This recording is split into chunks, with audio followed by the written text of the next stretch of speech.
Hi everyone, welcome back to Diksha's Education Hub. तो finally we are at the stage जब हम 1947 की तरफ प्रोसीड कर रहे हैं. अब जो आज हम बात करेंगे that is about the August resolution quit India movement. Quit India movement के पास हम पहुंच चुके हैं. तो जो कांग्रेस वर्किंग कमेटी थी वो एक जगह पे मिलते हैं बॉम्बे के अंदर, नाम था गोवालिया टैंक.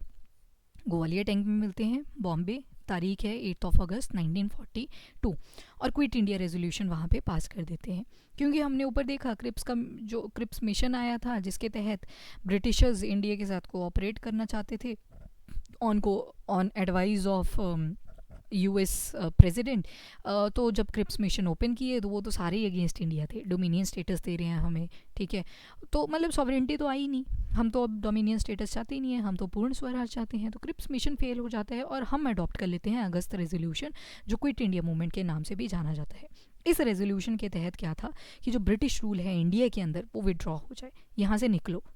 अगर शॉर्ट और सीधे शब्दों में बोला जाए, ब्रिटिशर्स को हमने बोल दिया कि निकलो यहाँ से. और same night of the same day Gandhi ji ने एक स्लोगन दे दिया, डू और डाई, कि अब तो करो या मरो. पहले तो पीस की बातें चल रही हैं, ठीक है, नॉन वायलेंस की बातें चल रही हैं. अब तो आ गया है डू और डाई, ठीक है, या तो करो या तो मरो. अब तो वही सिचुएशन आ चुकी है कि ये ब्रिटिशर नहीं मानने वाले. लेटर डाल लो, तुम एप्लीकेशन डाल लो, पीसफुल तरीके से इनसे बातचीत कर लो, ये नहीं मानने वाले. लातों के भूत हैं, रॉड्स आर लॉजिक ऑफ फूल्स, नहीं मानेंगे. तो ये जो मूवमेंट थी, ग्रेट एंथुसियाज्म जिसने मासिस के अंदर ले आए, और गांधी जी ने अर्ज करा गवर्नमेंट सर्वेंट्स को कि कांग्रेस को भी पूरी तरह से सपोर्ट करो, सोल्जर्स. और they were asked not to open fire on Indians, peasants were asked not to pay taxes to ज़मींदार. देखो, एक तो ओपन फायरिंग नहीं होनी चाहिए, दूसरा यहाँ पे टैक्सेस नहीं दिए जाएंगे टू ज़मींदार. और जो स्टूडेंट्स थे जिनको बोला गया था कि स्टडीज़ को गिव अप कर दें, वो दोबारा से अपनी यहाँ पे नेशनल स्ट्रगल की मूवमेंट को ज्वाइन कर लें. मीनवाइल गवर्नमेंट अरेस्ट कर लेती है जितने भी मेजर लीडर्स थे कांग्रेस के, और in the early hours of 9 अगस्त. अभी देखो, पिछली रात को ही शुरू हुआ और अगले दिन यहाँ पे अरेस्ट कर लिया जाता है जो कांग्रेस के मेन लीडर्स थे. गवर्नमेंट ने मेजर पब्लिकेशन, न्यूज़पेपर, जर्नल, इनको बैन कर दिया. जैसे इंपॉर्टेंट उस टाइम पे कौन से चल रहे हैं, नेशनल हेराल्ड, हरिजन. ये कुछ हरिजन किसने स्टार्ट किया था, याद करो, गांधी जी ने करा था. तो ये जो कुछ इंपॉर्टेंट न्यूज़पेपर हैं, जर्नल हैं, इनको बैन कर दिया जाता है ब्रिटिश गवर्नमेंट के द्वारा. जितने भी ऑल इंडिया अंडरग्राउंड लीडरशिप, अब अंडरग्राउंड मिशंस भी चल रहे हैं, बीच में टिप्स आ रही हैं, बातें चल रही हैं, प्लान्स बन रहे हैं जिनका पता ही नहीं था ब्रिटिश गवर्नमेंट को. तो ये एक्टिव हो जाती हैं ड्यूरिंग दिस टाइम. और बहुत प्रोमिनेंट लीडर्स निकल के आते हैं, जैसे अच्युत पतवर्धन, अरुणा असफ अली, राम मनोहर लोहिया, बीजू पटनायक, सुचेता कृपलानी, आरपी गोयनका, छोटू भाई पुरानिक अमंग अदर लीडर्स. आज के दिन जब मैं इस वीडियो को रिकॉर्ड कर रही हूँ, दैट इज़ ऑन 2 Feb, तो छोटू भाई पुरानिक जी की बर्थ एनिवर्सरी भी है. Usha Mehta ran underground Congress radio. Usha Mehta, yes, very important. Congress radio शुरू हुआ था ना बहुत सिक्रेटिव तरीके से, बाद में ये पकड़े भी गए थे ब्रिटिश गवर्नमेंट के द्वारा, बट स्टिल उषा मेहता ने ये लीड किया था. That is very again very important. Parallel governments बन रही हैं, जो लोकल लीडर्स हैं वो सिस्टम को गवर्न कर रहे हैं और एडमिनिस्ट्रेशन चला रहे हैं वेरी शॉर्ट ऑफ टाइम के लिए, until the British government regain the control over the administration. यहाँ पे जो हैं वो प्रोविंशियल लीडर जो हैं, लोकल लीडर्स हैं, वहीं चेक कर रहे हैं जब तक ब्रिटिश गवर्नमेंट पूरी तरह से नहीं आ जाती. मतलब कुछ ऐसे प्रोविंसेस आपको मिलेंगे जो आज भी ब्रिटिशर्स की तरफ लॉयल मिलेंगे. जैसे बालिया उत्तर प्रदेश में चिंटू पांडे हैं, ठीक है, चिट्टू पांडे. तमलूक मिदनापुर वेस्ट बंगाल में सतीश सामंत हैं, जैतीय सरकार भी जिनको बोला जाता है. उसके अलावा सतारा महाराष्ट्र वाला area, Y B Chavan and Nana Patil प्रति सरकार. उसके अलावा टालकर उड़ीसा में लक्ष्मण नायक हैं. जातीय सरकार जी की अगर बात करें, जो कि वेस्ट बंगाल के तमलूक वाले एरिया में है, इन्होंने एक आर्म बैंड बना दिया जिसको नाम दिया विद्युत वाहिनी. याद रखिएगा, विद्युत वाहिनी है क्या चीज़, तो it is an armed band. और किसने चलाया है, तो जातीय सरकार ने चलाया है. उसके अलावा मेजॉरिटी ऑफ वर्क्स जो थे वो जातीय सरकार के ही अंडर आ जाते हैं. गांधीयन कंस्ट्रक्टिव प्रोग्राम का ये एग्जाम्पल था. कंस्ट्रक्टिव प्रोग्राम मतलब डेवलपमेंट पे भी फोकस करना पड़ेगा साथ के साथ. तो ये जो विद्युत वाहिनी था ये भी किसका पार्ट बन जाता है, गांधीयन कंस्ट्रक्टिव प्रोग्राम का. इसके अलावा प्रति एस्टेब्लिश्ड, अब प्रति ने क्या किया, इन्होंने एक नया मंडल एस्टेब्लिश कर दिया, नाम था नया यदन मंडल of justice court for the local people. इसके बाद पैरेलल गवर्नमेंट जो थी वो indeed an attempt to establish nationalist autonomous institution यानी कि इंडियन इंस्टीट्यूशन की एस्टेब्लिशमेंट होनी शुरू हो जाती है। फेब 10 से लेके मार्च 3 1943 को गांधी जी ने एक लंबा फास्ट रखा ऑफ 21 डेज़, जो अनलॉफुल डिटेंशन चल रही थी बिना किसी चार्जेस के, जो जेल में ब्रिटिशर्स रख दे रहे थे, उसके अगेंस्ट यहाँ पे लॉन्गेस्ट फास्ट लिया। राजा गोपालचारी फार्मूला आता है 1944 का, जिसको 11 पॉइंट फार्मूला भी बोला गया था। जिन्ना का कौन सा था? 14 पॉइंट फार्मूला। तो सी राजा गोपालचारी फार्मूला आता है 1944 के अंदर, जिसके तहत एक स्कीम प्रपोज करी जाती है। मुस्लिम लीग और कांग्रेस को एक एग्रीमेंट साइन करना था for the future Indian union, कि इंडिया के यूनियन के लिए एक एग्रीमेंट साइन करना था आईएनसी के द्वारा प्लस मुस्लिम लीग के द्वारा। अब इससे नए प्रपोजल आ जाते हैं और इसको हम CR फार्मूला भी बोलते हैं। क्या क्या प्रपोजल थे under the C Raja Gopalachari formula, वो देख लेते हैं। तो मुस्लिम लीग को सपोर्ट करना पड़ेगा कांग्रेस की डिमांड को फॉर द इंडिपेंडेंस, यहाँ पे सपोर्ट की बात हुई थी। और मुस्लिम लीग को सपोर्ट करना पड़ेगा कांग्रेस को in the formation of interim government, यानी कि टेम्परेरी गवर्नमेंट बनाने के टाइम पे मुस्लिम लीग को सपोर्ट करना पड़ेगा, क्योंकि ये ट्रांजिशनल पीरियड चल रहा है। It's not about the partition, ये ट्रांजिशनल पीरियड है, ट्रांजिशनल पीरियड ऑफ इंडिपेंडेंस, आज़ादी का ट्रांजिशनल पीरियड। बीच की एक जोन पे हम पहुंच चुके हैं। ट्रांजिशन वही होता है ना आप इधर के हो ना तो उधर के हो, बीच में चल रहे हो कहीं पे। उसके अलावा पॉपुलेशन ट्रांसफ़र करी जाएगी on voluntary basis by holding plebiscite in the concerned areas, मतलब वोट्स वगैरह करे जाएंगे। पॉपुलेशन जहाँ पे रहना चाहती होगी इंडिया के अंदर, पाकिस्तान के अंदर, वो उनकी रहेगी। और डिफेंस, कॉमर्स, फॉरेन अफेयर्स और कम्युनिकेशन, ये सारे हम खुद कंट्रोल करेंगे। All the parties would be allowed to express their stance on partition and their view regarding plebiscite। ये हम पार्ट 2 ऑफ पॉलिटी सिटीजनशिप में देखेंगे। ठीक है, अभी देखेंगे इसको। वहाँ पे हम देखेंगे कि किस तरह से लोग पहले इंडिया से पाकिस्तान जाएंगे, फिर इंडिया से पाकिस्तान गए, फिर दोबारा कुछ पाकिस्तान से वापस इंडिया आ जाएंगे। उसके अलावा जो हिंदू महासभा के लीडर्स थे जैसे कि VD सावरकर साहब, श्यामा प्रसाद मुखर्जी, इन्होंने ये जो 11 पॉइंट फार्मूला CR फार्मूला था इसको रिजेक्ट कर दिया, because it was talking about Congress and league के बीच में कोऑपरेशन। अब देखो यहाँ पे हिंदू महासभा कहीं ना कहीं इन दोनों की कोऑपरेशन से खुश नहीं है, सारे किसी ना किसी बात से अखुश हैं, दुखी हैं, तो वो चीज़ें हो रही हैं। फर्दर जो कांग्रेस थे उन्होंने भी ये जो पार्टीशन वाला आइडिया था, पार्टीशन की बात तो आई गई on the basis of religion, कि एक तरफ हिंदू डोमिनेटिंग कंट्री बनेगी, एक तरफ मुस्लिम डोमिनेटिंग कंट्री बनेगी, इसके अगेंस्ट तो कांग्रेस भी थी। जहाँ पे हिंदू महासभा ये रिलीजन के बेसिस पे ये जो कोऑपरेशन चल रही है इसके अगेंस्ट है, जो कि एक नेगेटिव पॉइंट भी है। पर वहीं पे कांग्रेस इस आइडिया से अगेंस्ट है कि क्या रिलीजन के बेसिस पे हमें 2 कंट्रीज़ बनाने की ज़रूरत है। मीनवाइल अकाली दल के जो लीडर्स थे, जो सिख कम्युनिटी के रिप्रेजेंट कर रहे थे, उनको ऐसे लगा कि कांग्रेस ने उनको चीट कर दिया है, क्योंकि जो फार्मूला था it was based on the partitioning the Punjab between Hindu and Muslim, क्योंकि पंजाब तो यहाँ पे हिंदू और मुस्लिम में अकेला बंटने वाला था, क्योंकि यहाँ पे पॉपुलेशन आप दोनों की ही देखोगे। हाउएवर जिन्ना ने भी रिजेक्ट कर दिया CR फार्मूला, और इन्होंने बोला कि ये मोथ हिटन है, मोथ होता है जैसे लाइट के पास वो बटरफ्लाई की जैसी चीज़ आ जाती है, और scattered Pakistan while he demanded the full partition. अब यहाँ पे बोला कि इससे तो पाकिस्तान स्कैटर हो जाएगा, हम तो चाहते हैं जैसे आप इंडिया के लिए बोल रहे हो कि पूर्ण स्वराज चाहिए, वैसे हम फुल पार्टीशन चाहिए, यानी कि जो पाकिस्तान है वो एक ऑटोनमस कंट्री बनेगी।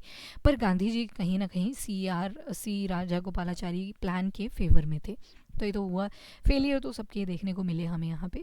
Then comes the Wavell plan, 1945 का वेवल प्लान आता है। British prime minister viceroy Wavell हैं, तो इन्होंने दोबारा से रीनेगोशिएशन शुरू करी कांग्रेस के साथ regarding the formation of constituent assembly.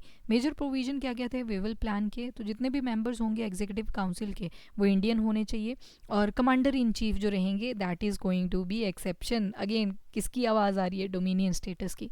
मुस्लिम और हिंदू उनकी इक्वल रिप्रेजेंटेशन रहेगी। उसके अलावा जो वाइसरॉय हैं they have right to exercise veto on the advice of minister. आ गया ना फिर से वही पॉइंट जो इंडिया की सॉवरेनिटी के अगेंस्ट आ रहा है। उसके बाद जो न्यूली कंस्ट्रक्टेड काउंसिल होगी वो इंटरिम गवर्नमेंट की फॉर्म में एक्ट करेगी, और किसकी बेसिस पे चलेगी? तो जो गवर्नमेंट ऑफ इंडिया एक्ट आया था 1935 के अंदर, जिसका बिल तो 1933 में आ गया था पर पास हुआ था जाके 35 में। और जो पार्टी रिप्रेजेंटेटिव्स होंगे they will submit a joint और separate list of nomination to the executive council to the viceroy. तो सेपरेट एग्जीक्यूटिव काउंसिल की यहाँ पे बात कर दी गई। इसके बाद ऑब्जेक्शंस क्या क्या करी गई वेवल प्लान को लेके? तो Muslim League wanted to have a right of veto, in the council about the decision.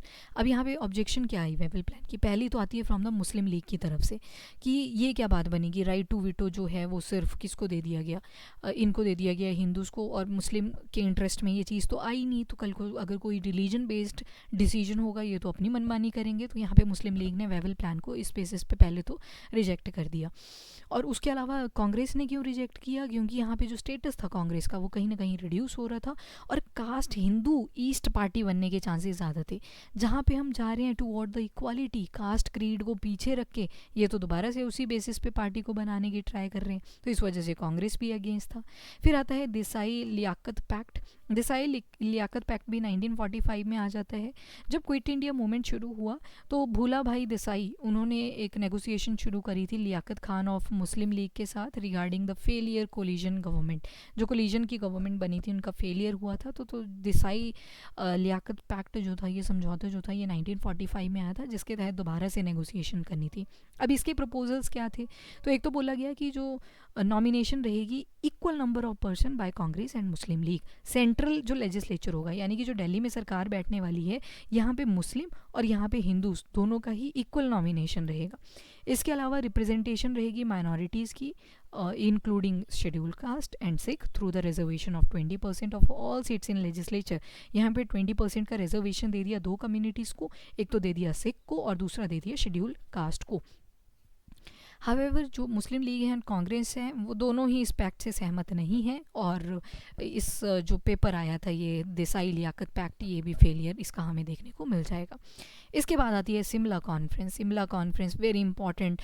आपने अपने नॉर्थ ईस्ट में देखा होगा अरुणाचल प्रदेश वाला हिस्सा, तो वहाँ पे आप एक मैकमोहन लाइन के बारे में पढ़ते हो ना, तो ये एज अ सेपरेशन ड्रॉ कर दिया गया था बिटवीन तिब्बत एंड इंडिया। तो ये तो खैर इंटरनेशनल रिलेशंस में हम पढ़ते हैं, अभी इसको छोड़ सकते हैं। तो वाइसरॉय लॉर्ड वेवल जिन्होंने कॉन्फ्रेंस कंडक्ट करी शिमला में, हिमाचल प्रदेश शिमला के अंदर, वाइस शिमला है उस टाइम का, ठीक है, अभी तो आप SHIMLA लिखते हो, उस टाइम पे शिमला है। वाइस रेगल लॉज वहाँ पे मीटिंग को कंडक्ट करते हैं। डेट है 14 जुलाई 1945, और यहाँ पे डिस्कस करते हैं अबाउट द जो प्रोविजन वेवल प्लान के अंदर रखे गए थे with the major leaders. Muslim League से भी आएंगे, ANC से भी आएंगे, ब्रिटिशर भी बैठे हुए हैं। हावेवर जो शिमला कॉन्फ्रेंस थी ये भी एक फेलियर की तरह प्रूव होती है, कोई भी एग्रीमेंट के ऊपर सहमत नहीं हो पाता।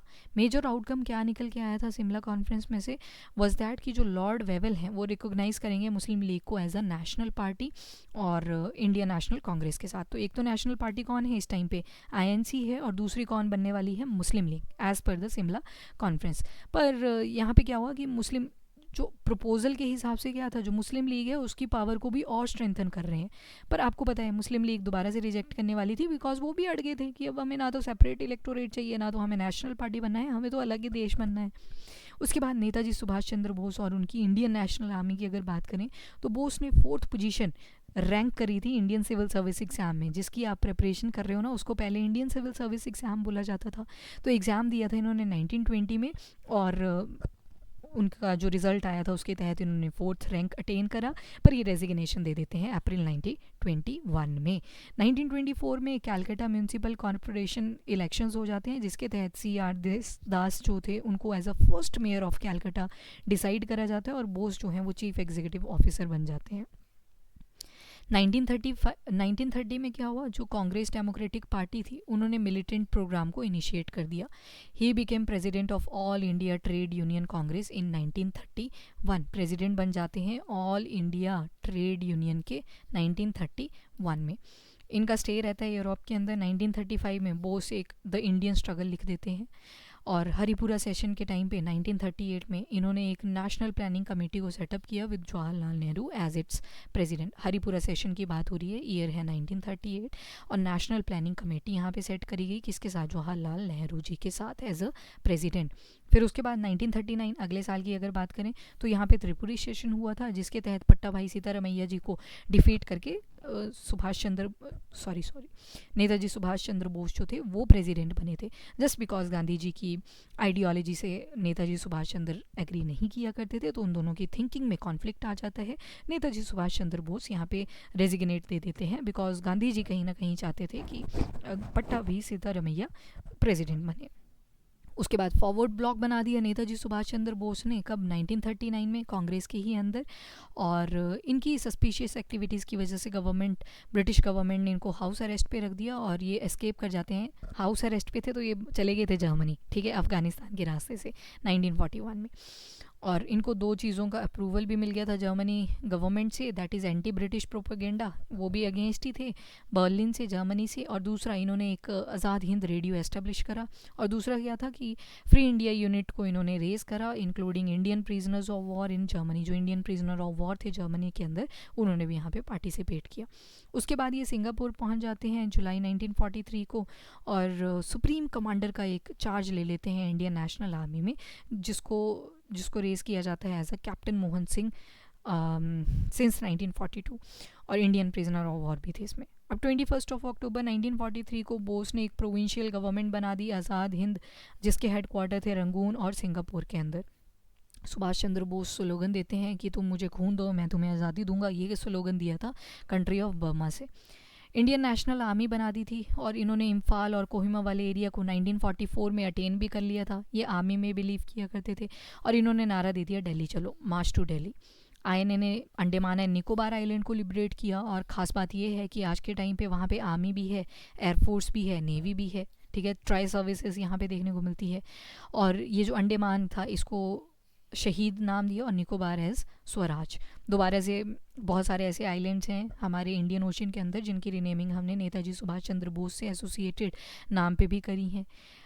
अब यहाँ पे जापानीज़ ऑफिसर्स का डिस्क्रिमिनेटेड बिहेवियर देखने को मिलता है इंडियन नेशनल आर्मी के साथ, और जब ये हिरोशिमा और नागासाकी बॉम्बिंग्स होती हैं, जिसकी वजह से आईएनए के ट्रूप्स जो थे वो काफ़ी ज़्यादा डीमोरलाइज फेस करते हैं। हिरोशिमा एंड नागासाकी, वो little boy and fat man के तहत वो जो न्यूक्लियर बॉम्बिंग्स करी थी यूएस ने, जिस वजह से आईएनए के जो ट्रूप्स है, जो नेताजी सुभाष चंद्र बोस की आर्मी है, उसके जो सोल्जर्स हैं, वो काफ़ी ज़्यादा इनसिक्योर फील करते हैं। और जो उनकी एक आस थी, होप थी कि हम लिबरेट करवाएंगे अपनी कंट्री को, वो टूटती हुई नज़र आती है। अब ये माना जाता है कि प्लेन क्रैश के अंदर नेताजी की डेथ हुई थी जब वो टोक्यो जा रहे थे 18 अगस्त 1945 को। पर इनकी जो डेथ है वो मिस्ट्री ही रहेगी कहीं ना कहीं, कि कहीं कहते हैं कॉन्स्पिरेसी थी, कहीं कहते हैं कि प्लेन क्रैश हुआ था। तो there are multiple reason associated with the Netaji की डेथ के साथ। इसके बाद आईएनए ट्रायल्स की बात अगर करें तो 1945 का ईयर है जब वर्ल्ड वॉर 2 में इनके अलाइज की विक्ट्री होती है। तो आईएनए सोल्जर्स को as a prisoner of war रख दिया जाता है, और अनकंडीशनल सरेंडर पे। अब गवर्नमेंट ने अनाउंस कर दिया कि जो सोल्जर्स हैं they will be tried according to prevailing martial law, और मार्शियल लॉ इनके ऊपर चला दिया जाता है। नवंबर 1945 में जो सोल्जर्स थे और ऑफिसर्स थे, उनको रेड फोर्ट दिल्ली ले जाते हैं फॉर दियर कोर्ट मार्शियल। यहाँ पे इनको कोर्ट मार्शियल कर दिया जाता है। First joint court martial colonel Prem Sahgal, colonel Gurbaksh Singh Dhillon और मेजर जनरल शाह नवाज़ खान, इनका किया गया था। और इनको बोला गया कि ये ब्रिटिश एम्परर के अगेंस्ट वॉर वेज कर रहे थे, इस वजह से इनका कोर्ट मार्शियल किया जा रहा है। अब इसके रिस्पॉन्स में एक पावरफुल मूवमेंट शुरू हो जाती है, जो जिन सोल्जर्स का भी ट्रायल होना था by the government. Chief defence advocate of these officers in INA trial were कौन कौन थे, तो भूला भाई देसाई थे। इनके अलावा बहुत सारे डिफेंडेंट थे, जैसे कि तेज बहादुर, सप्रू जवाहरलाल नेहरू, अरुणा असफ अली और KN काटचू। इसी रिज़ल्ट में क्या होता है, गवर्नमेंट ने डिसाइड किया कि हम ये जो सेंटेंसेस हैं इनको सस्पेंड कर देंगे, और आईएनए सोल्जर्स एंड ऑफिसर्स के ऊपर जो है वो इनको सेंटेंसिंग दे देंगे, इम्प्रीजन कर देंगे। इसके अलावा इंडियन नेवल म्यूटिनी होती है 1946 की। 18 Feb 1946 बॉम्बे नेवल रेटिंग, जो कि HMIS तलवार के अंडर थी, वहाँ पे इनकी पैथेटिक कंडीशन हो रखी थी। ये जो म्यूटिनी है, इनको कम्युनिस्ट पार्टी ऑफ इंडिया का काफ़ी ज़्यादा सपोर्ट मिलता है, जबकि जो मुस्लिम लीग थी और इंडियन नेशनल कांग्रेस थी, ये वायलेंट नेचर को कंडेम करते थे कि इतना ज़्यादा वायलेंस करने की ज़रूरत नहीं है। क्या क्या ग्रीवेंसेस थी, क्या क्या प्रॉब्लम थी नेवल रेटिंग ऑफ HMIS तलवार की? तो एक तो रेशियल डिस्क्रिमिनेशन हो रहा था, काला गोरा उन सब के बेसिस पे यहाँ पे डिस्क्रिमिनेशन हो रहा है। इंडियंस को कम सैलरी दी जा रही है, जबकि वाइट सोल्जर्स को ज़्यादा दी जा रही है। सुपीरियर ऑफिसर्स अब्यूज़ कर रहे हैं। डिप्लॉयमेंट हो रही है इंडियन ट्रूप्स की इंडोनेशिया के अंदर। अरेस्ट हो रहा है BC दत्त का, the commander of royal Indian navy. उसके अलावा मोहम्मद अली जिन्ना एंड वल्लभ भाई पटेल, इन्होंने ज्वाइंट कर लिया ताकि ये जो रेटिंग्स हैं इनको परसुएड किया जा सके कि ये सरेंडर कर दो, और ये वायलेंट हो रहे थे इस वजह से। ये जो रेटिंग थी, इसके तहत जो पटेल जी के एफर्ट्स थे वो सक्सेसफुल देखने को मिलते हैं 1946 को, और जो रेटिंग थी, नेवल रेटिंग थी, इन्होंने सरेंडर भी किया एंड जो इंडियन सोल्जर्स थे उनको विड्रॉ कर लिया गया from the Indo China and Indonesia. General election होते हैं 1945 टू 1946। वाइसरॉय लॉर्ड वेवन ने अनाउंस कर दिए जनरल इलेक्शन टू सेंटर और प्रोविंशियल लेजिस्लेचर पे। कब होने थे? तो दिसंबर 1945 से लेके जनवरी 1946 में होने थे। क्या क्या रिजल्ट्स निकल के आए जनरल इलेक्शन के? तो एक तो कांग्रेस परफॉर्मेंस, जिसके तहत 57 आउट ऑफ 102 सीट्स जो थी वो सेंट्रल असेंबली को दी गई थी, और 91% नॉन मुस्लिम वोटर्स थे। आगे वही बात दोबारा से, प्रोविंशियल इलेक्शन जो थे उनको मेजॉरिटी कहाँ पे देखने को मिली? सारे ही एरियाज़ में, पर 3 रीजन से मेजॉरिटी नहीं देखने को मिली, जैसे कि बंगाल, सिंध और पंजाब। उसके अलावा जो कांग्रेस मेजॉरिटी प्रोविंस था, जिसमें नॉर्थ वेस्ट फ्रंटियर प्रोविंस भी है, असम भी है, इनको as a part of Pakistan declare कर दिया गया। पंजाब, जहाँ पे कोलिजन बन रखा है यूनियनिस्ट कांग्रेस अकाली पार्टीज़ का, इन्होंने गवर्नमेंट बना ली अंडर द लीडरशिप ऑफ खीज़र हयात खान। और मुस्लिम लीग की क्या क्या पार्टिसिपेशन रही? तो इनको 30 रिजर्व सीट्स मिल गई सेंट्रल असेंबली के अंदर, 86.6% मुस्लिम वोट्स मिले, और मेजॉरिटी मिल गई बंगाल और सिंध वाले क्षेत्र में। तो यहाँ पे आप देख सकते हो ये जो जनरल इलेक्शन थे, आईएनसी का इमर्जेंस हुआ, लार्जेस्ट पार्टी बनी, और मुस्लिम लीग जो है वो अपने आप को एज अ डोमिनेंट पार्टी देखती है, पर कब? जब मुस्लिम वोट्स के यूनियन इनको देखने को मिल जाता है। इसके अलावा कैबिनेट मिशन की बात करें तो 1946 में आया था। तो जो ब्रिटेन की गवर्नमेंट थी उसमें काफ़ी ज़्यादा चेंजेस देखने को मिले, from conservative party under Winston Churchill to labour party under Clement Attlee. तो ब्रिटेन के अंदर भी चेंजेस आ रहे हैं। एटली गवर्नमेंट जो थी वो काफ़ी ज़्यादा फ्लेक्सिबल थी, लिबरल थी, ओपन थी आइडियाज़ को लेके, और जो इंडिया से डिमांड आ रही थी उनको सोचने के लिए ओपन माइंडेड थी। तो इसी वजह से कैबिनेट मिशन प्लान इंडिया को भेज दिया जाता है 1946 के अंदर। अब इसके क्या क्या ऑब्जेक्टिव थे? तो एक तो कॉन्स्टिट्यूशन इंडिपेंडेंट इंडिया का बनेगा, वहीं लोग बनाएंगे, और इंटरिम गवर्नमेंट के लिए अरेंजमेंट्स कर दी जाएं। मेंबर्स कौन कौन थे? तो sir Pethick Lawrence, secretary of state for India, sir Stafford Cripps, और president of the board of trade A V Alexander, जो कि फर्स्ट लॉर्ड ऑफ एडमायरलिटी भी थे। तो ये सारे प्रोविजंस आपने देखने हैं कैबिनेट मिशन के। इन्होंने रिकमेंडेशन करी अनडिवाइडेड इंडिया की, यानी कि यूनियन ऑफ इंडिया, कोई इंडिया और पाकिस्तान नहीं बनेगा, ओनली यूनियन ऑफ इंडिया। जितने भी मेंबर्स होंगे इंटरिम गवर्नमेंट के वो इंडियंस ही रहेंगे, कोई ब्रिटेन का यहाँ पे रोल नहीं रहेगा। और सारे के सारे सब्जेक्ट रेजिड्यूरी पावर्स को अगर साइडलाइन कर दें तो जो प्रिंसली स्टेट्स होंगी they will be vested in the provinces. Constituent assembly जो होगी वो बनेगी पर डेमोक्रेटिक प्रिंसिपल्स पे बनेगी। जो मेंबरशिप रहेगी कॉमनवेल्थ की that will be made for the optional for India. Provinces जो होंगे they will be granted right to form a union among themselves, and जो प्रोविंसेस रहेंगे वो फ्री होंगे ग्रुप्स वगैरह बनाने को, यानी कि आर्टिकल 19 की बात करी जा रही है आज के टाइम से। जो प्रिंसली स्टेट होंगी वो सारे के सारे सब्जेक्ट और रेजिड्यूरी पावर्स को होल्ड करेंगी, और पाकिस्तान का जो बनाने का आइडिया था वो इन्होंने ड्रॉप कर दिया था। क्लासिफिकेशन किस बेसिस पे हुई? तो it was on the group 1, group 2, group 3। यहाँ से देखेंगे अब नेक्स्ट लेक्चर में। काफ़ी लंबा चला गया आज का लेक्चर, तो अभी के लिए इतना ही। If you like the video do like and share, नए हो चैनल पे तो सब्सक्राइब कर दें। Thank you everyone, have a nice day, keep studying and keep watching.